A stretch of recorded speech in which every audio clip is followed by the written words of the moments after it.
पाहत आहात Indian fast news.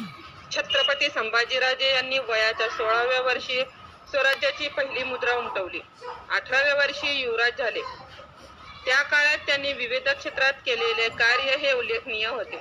Chhatrapati Shivaji महाराजांचे संकल्पित कार्य स्वराज्याचे हितार्थ शंभूराजे यांनी केले असल्याचे प्रतिपादन ख्यातनाम व्याख्याते माननीय नितीन बानगुडे पाटील यांनी केले।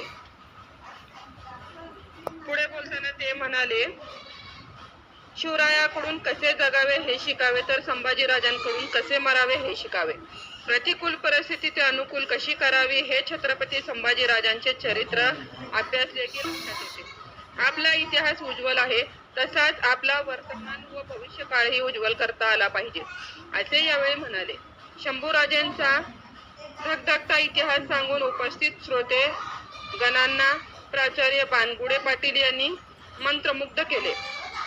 या कार्यक्रमाचे दीपप्रज्वलन सोलापूरचे महानगरपालिका माजी उपमहापौर दिलीप भाऊ कोल्हे, दहिटनेचे शिवाजीराव पाटील, भाजपा नेते रमेश सिद्धराम पाटील, ज्येष्ठ नेते सुरेशजी सूर्यवंशी, ज्येष्ठ पत्रकार बाबासाहेब निंबाळकर, आर.व्ही. पाटील, राजीव माने, बाळासाहेब गोरे, अविराज शिंदे इत्यादींच्या हस्ते करण्यात आले।